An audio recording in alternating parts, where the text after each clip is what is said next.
Hello, everyone, and welcome back to another instalment of the Warwick F1 show. We are into our second race now of the first triple header of the 2025 season, and we are going to Bahrain, the Bahrain Grand Prix. So we're going to be previewing the race for this episode, and I am once again joined by Lucy, Daniel, returning guest, and also Anwar. Anwar's internet is still not being too great, so I'm going to be your host for this episode, Callum, once again. And yeah, we'll jump straight on into it. So I'm going to ask everyone first who we expect to be at the front. Now, obviously, from the first two races, it may have been obvious to say McLaren, but Verstappen has seriously seemed to have upset the running order last time around in Japan, putting in a very dominant performance, one which left both McLaren drivers without really an answer to his pace. So, Lucy, I'll come to you first. Who do we expect to be the person we expect to be fighting at the front, and who's got the best chance of winning here in Bahrain? Because Verstappen did show some very good signs last time round, but Suzuka is a very different circuit and very different conditions for the car compared to Bahrain, and we know that Verstappen does very much like Suzuka as a circuit. Do we think that Verstappen is going to have a very good chance around? Is it going to be the McLarens, or is it going to be someone completely different? I mean, as we'll see when we get to the predictions phase, I think Verstappen will be up there because, to be honest, I think that there's not as much of a performance gulf between the Red Bulls and the McLarens as maybe we'd thought. I'm still thinking that, especially because it's Bahrain, so we can actually take what kind of we saw in testing and maybe try and use it to imply who we think could be good this weekend. McLaren was so strong in testing that you have to think they'll still be the favourites. But also, I actually Ferrari, I think, are the interesting ones to watch because obviously they were good in testing, but like they've kind of been unpredictable. So to be honest, I just never really know what to expect with them. So I'm still thinking that it will be Verstappen up there with the McLarens, maybe Mercedes, maybe Ferrari as well. But yeah. I think we'll talk about Ferrari a little bit later on because they are going to be bringing some new upgrades to their car for this race. But we'll stick with who we think is going to be fighting at the front for now. Anwar, are you along similar lines with Lucy with saying it's going to maybe be McLaren or Verstappen, a lot like we saw in Japan for the last couple of races? And if so, do we think that it's going to be as close as it was for Japan, or can we really expect McLaren to dominate this one like we saw that they did in winter testing? I would probably say no. I'd probably have a little bit of I'm going to go off beaten track here, and I guess I don't know. I don't have a lot of confidence in Red Bull having a car that can adapt to different conditions well. I feel Suzuka, clearly the car worked well in the Verstappen times at least, but we saw in testing that Red Bull didn't look great. So I'm kind of off pure instinct here and nothing in terms of like stats or reason, like proper reason behind it. I feel Red Bull are going to struggle this weekend. And I think Ferrari performed well in testing. I think that this might be a historical thing where I feel like Ferrari performed pretty well here. They've got a car that kind of operates at a good level around Bahrain. So I feel they're going to be a little bit more in the conversation. And I think Mercedes are always there or thereabouts. So I think it might be a little bit more constructive in and around the top six. But I still think McLaren have got the upper hand over everyone else. We certainly seem to all be very perplexed about Ferrari. And as we mentioned, they did very well in winter testing. I think we were very surprised to see that they were on the same level or even behind Mercedes when we got to the first race in Melbourne. But this race might be different. As we know, they did perform very well here in Bahrain. They like this track. And also they're going to be bringing new upgrades to this race. They're bringing a new floor to their car. Obviously, we know that they had an illegal flaw, or that was the problem that caused the disqualification for one of their drivers in China. But they have a new floor that they're bringing now, hoping to add some pace to the car to bring them more in contention towards McLaren and Verstappen. Daniel, what are your thoughts for this upgrade being brought in? Do we really think that this is going to make a huge difference? Do we think this is actually capable of bringing them more towards the front and more in contentions for wins? Because as we discussed in our kind of season reviews and this 2025 season previews in the off season, we thought Ferrari were going to be up there with the McLarens, but it just hasn't happened. So do we think that this upgrade is maybe going to be something that brings them more back into contention? Yeah, you're right. I mean, I'm always kind of holding out for a Ferrari comeback, to be honest. Mostly because I refuse to believe that a team who was fighting so strongly for the constructors' title at the end of last year has come into this season and been the fifth fastest car a lot of the time. It just doesn't make a whole lot of sense as to how they've let it get like that. I mean, this upgrade that they're bringing to Bahrain, if it's a McLaren style upgrade of the past couple of years, then sure, they'll be right in the fight. But I'm not sure. I'm not sure it's going to do quite enough. But we'll see when it gets to my predictions, I guess. But I think it's all about tires. I realize I talk about tires a lot on this podcast, and I'm sorry about that. But for Bahrain, it's like the most abrupt. And after Suzuka, I don't want it to be resurfaced. So it's probably going to be a two-stopper. It's about who can manage the tyres. It's about who can pull off the best strategy, which I'm not confident that Ferrari can do the best of either of us. But I think McLaren are strongest in terms of tyre degradation. So I think they might have the upper hand on Ferrari this weekend. But we'll see where Mercedes and Red Bull slots into that as well. Yeah, certainly. It does seem like Ferrari are kind of always playing catch up in a way, a lot of the time, or they have been in the past couple of years. Certainly, we didn't think that they came into a contention for the Constructors' Championship until very late. So maybe if they're able to turn something around for this race, and that'll be certainly a lot earlier than what last season was. And what are your thoughts on Ferrari and where they stand? Because we certainly expect them to be a lot further up the grid than they currently are, and I think their performances from the past couple of races have been fairly disappointing, really, in terms of the optimism that was surrounding them coming into this season. Do you think there's going to be any change for Bahrain in the kind of where Ferrari sit in the order, or is it just going to be normal service resumed as usual? I mean, I have a feeling that Ferrari might have a little bit of a better performance here. But just, I don't know about this move, the Lewis Hamilton move. It felt like the narrative was this is going to be like a short-term improvement for sure in terms of performance compared to the Mercedes. But across these first few races, the Mercs have looked a little bit more competitive, like across the board. I know that they got the sprint win in China, but I feel the Mercedes has shown a little bit more consistency across in both cars. So I think it doesn't look great for Lewis in terms of the decision at the moment, but I do hope for his sake and I hope for Ferrari's sake that they step up this weekend. You'll see in my predictions, I think there might be a little bit of an upswell in performance here, particularly with the upgrade that they're bringing as well. We'll have to wait and see how that one gets on for later on in the weekend when we get to practice and qualifying. It's obviously going to be some very different changing conditions to what we were used to last time in Japan. It's going to be very hot, no chance of rain this time for the entire weekend. And there are no changes to report to the circuit, exactly the same kind of layout and structure that we had from last year. So I think we'll jump straight into our predictions then. So all four of us are going to be making our predictions for this weekend.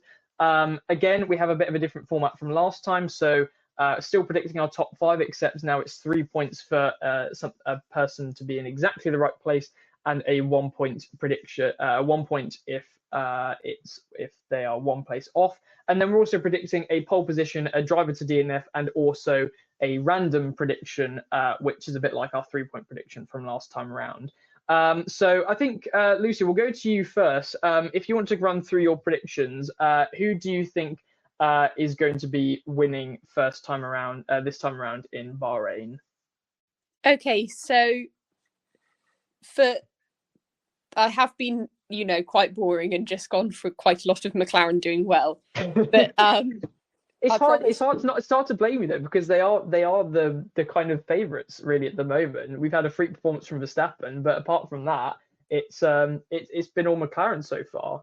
listen, like eventually we'll get to mid-season and people will start having to take engine components, getting grid penalties, and then I can be more interesting. But so pole position, I've gone with Norris, and I've also said that he's going to convert that to a win. And with Piastri and P2. So yes, I've been very, very boring. I've said that McLaren are going to get first and second. Then P3, I think Verstappen's going to continue his podium streak. Coming back off the back of the win in Suzuka. He's got momentum behind him, but I do still think that the McLaren is probably the stronger car, and so maybe when we go to Bahrain, they might. It was very close in qualifying last time. I reckon they'll probably just. They'll be about 10th or so in it, but they'll get pole and P2 and then be able to hold on to that. Then P4, I've said Russell. I'm banking on Mercedes to keep doing quite well and actually on Ferrari's upgrades to backfire a bit, at least while they're getting their car setup aligned. And then this may be wishful thinking, or maybe me wanting to see the constructors being more interesting, but I've actually said that Tsunoda's going to end up in P5. Wow. Okay, I was not expecting that. So Lucy, you're quite optimistic then for Tsunoda. You think he's going to do clearly a lot better than the pace he showed in Japan. And yeah, so do you think it's maybe just kind of a first race in the car for Tsunoda, like a first race blunder, and this time around he's going to be really suited to the car in a way? Yeah, I mean, maybe P5 was a tad optimistic, but I think like in some of the qualifying sessions and in FP1 and maybe FP3 as well, as I can't completely remember, like Tsunoda was fairly close to Verstappen. Like I think at the end of Q1 he was only like a 10th behind, so there's not too big of a gap there. And I definitely think if he has a good qualifying performance, which I think I'd say he's equally as capable of producing as not capable of producing, kind of depending on how everything's going. Then there's kind of no reason why he couldn't end up. Maybe I should have said at least getting some points as opposed to P5. But I'm optimistic. No, like I said, maybe it's just because I think it'll be interesting. Oh, definitely. No, I think, and to be fair, I think that's something we should have mentioned actually in our last episode for our Japan review, which in Q1 he was actually quite close to Verstappen, which is why I was fairly surprised to see when he actually did go out in Q2. But I certainly would like to see Tsunoda up there and see him do well in that second Red Bull seat. So I think we'll go around and do the rest of our top fives now. I'll go first because once again I think I've actually predicted a fairly similar top five and pole position to Lucy. So I've gone with pole position Norris as well, but then I've actually gone with Piastri in first place. I don't know why. I've also put from McLaren 1-2, but I think that Piastri is going to be a lead driver. I don't really know why, because last time I predicted a change from the pole position to the win and it didn't go well, and I'm predicting the exact same thing this time around, but we'll run with it. Piastri in P1, Norris in P2, Verstappen, again, same as Lucy, in P3, rounding out the podium. Then I've gone with Leclerc in P4, possibly a sign as to the upgrades working for Ferrari, somewhat increasing their pace perhaps, so that they're slightly above the Mercedes. And then for P5, I've gone with Russell. And so, yeah, that rounds up my top five. Anwar, if you wanted to go next, if you wanted to give us your pole position and your top five.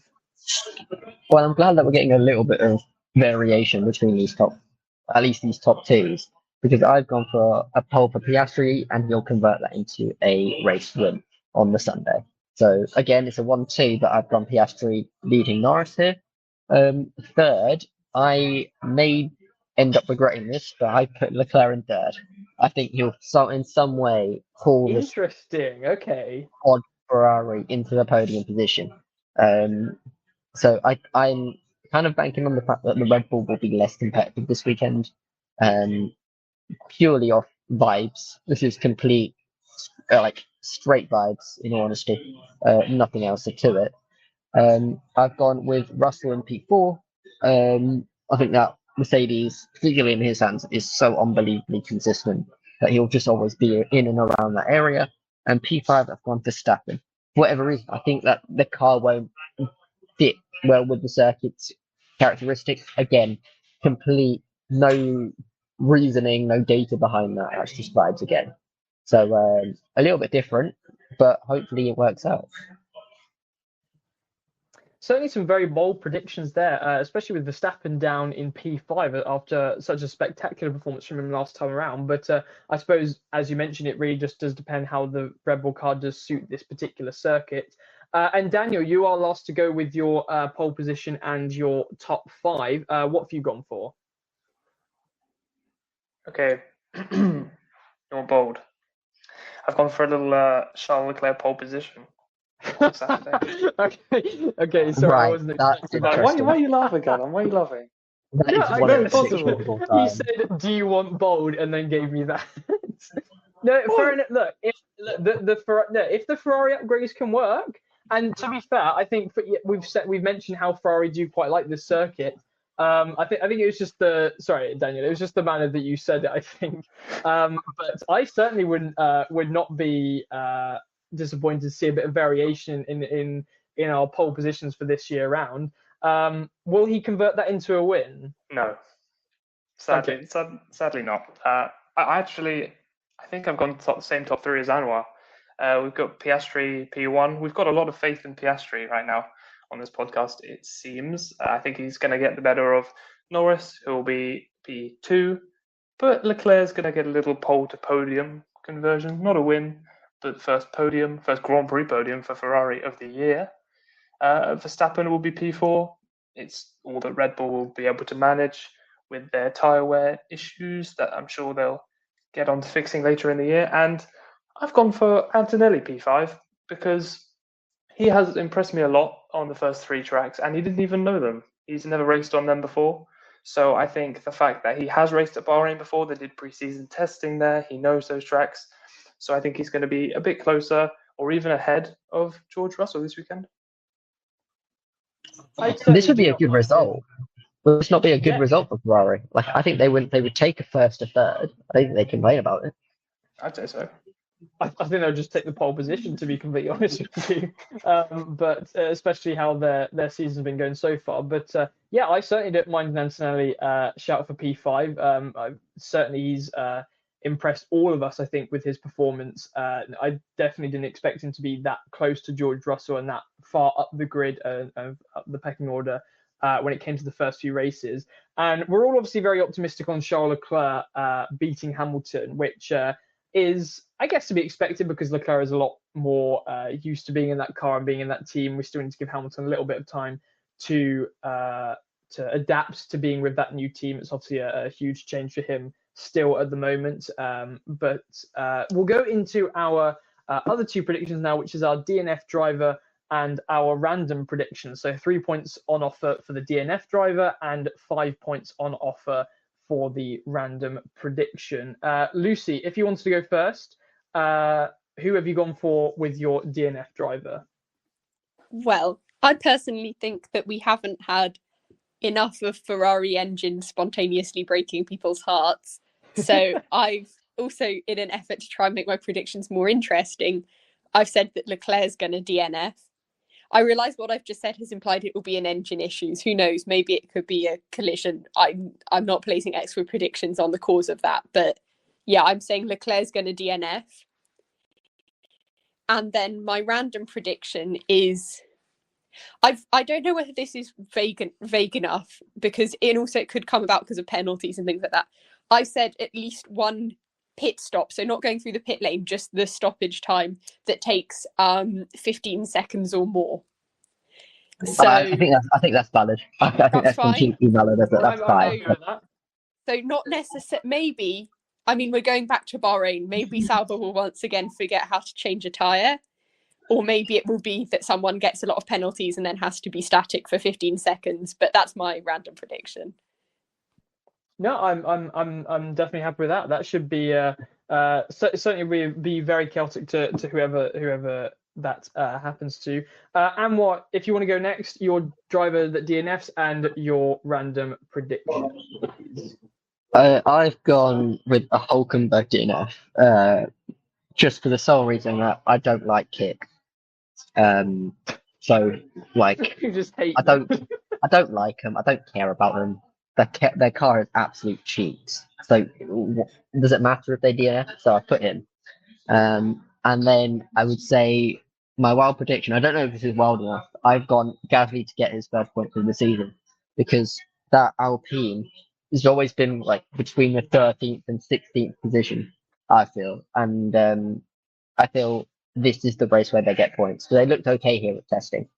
I don't know how bold that is, if we want to accept that. So let me know if that's not bold enough. I can spice it up a bit more. No, I think that's all good. I'm surprised though. I'm interested in your hatred of Kick Sauber because, I mean, last season I kind of would have got it because they were absolutely nowhere. But I've actually really liked Kick Sauber this season. I like both of their drivers, like Bortoletto. I was a big fan of Hulkenberg last season. I think he deserved way more than he actually got in that Haas seat in terms of performances. And they overtook their points tally from last season in the first race. Not that that's difficult, but yeah, I don't know. They seem to be doing pretty decent things this year. Really? I mean, look, let's be real. First race, I know they got points, but that's not going to happen every weekend. It was a bit of like a fluke weekend. Um, but like, what do they offer? Like, I know I also really like the drivers they've got, but like, they don't offer a lot. And I'm like, I think they're just the type of team where they will have one of those problems where they'll just go into the garage and retire the car rather than anything on track. But yeah, again, sure, maybe it's a bit of an emotional pick, but I don't really care for them. So if they retire, I'm not gonna lose any sleep over it. Put it that way. Fair enough. I suppose it's not that difficult to overtake your performance from last season if you scored 4 points from the entire season. But anyway, Exactly. All it takes is one fluke result, and that happens, and it's very already true. happened. Very true. Anyway, I'll go next. So the driver I've put to DNF, I've actually put Alonso, and this is just because I have no faith in the Aston Martin car. Alonso has obviously been doing pretty poorly this season. Strangely, he's actually behind Stroll by quite a bit in the constructors. But I mean, I don't want to blame Alonso. No one, I think, is ever going to be doubting his ability to drive a car and what he can extract from the car. So I just think that Aston Martin car really is looking quite disappointing. I think it's probably the only car on the grid that has actually gone backwards from last season in terms of its performance, I want to say. Maybe you could argue Ferrari as well. But apart from that, definitely Aston Martin. So and I think that reliability and the poor performance in the car will continue. And then my random prediction is due to the high temperatures, and this is the first track that we've got of the season that is very hot conditions, very dry conditions. I'm going with someone has an engine fire, and that might be the cause of their DNF, for example. So that's what I've gone for. Probably quite unlikely, but we'll run with it. Daniel, it is you to go last. What have you gone for with your driver to DNF and your random prediction? I'm looking forward to this one. Okay, all right. Well, you'll see. I've got a bit more random than last time, given that you were unhappy with how random my random prediction was. So you've got me on the edge of my seat now. Come on.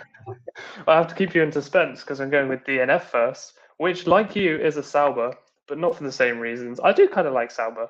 They're underdogs. I guess we can say that about any team that are not the top five. But I was quietly celebrating a Hulkenberg P7 in Australia, but I've gone for Gabriel Bortoletto to DNF in Bahrain. I kind of had flashbacks to the first F2 feature race in Bahrain last year.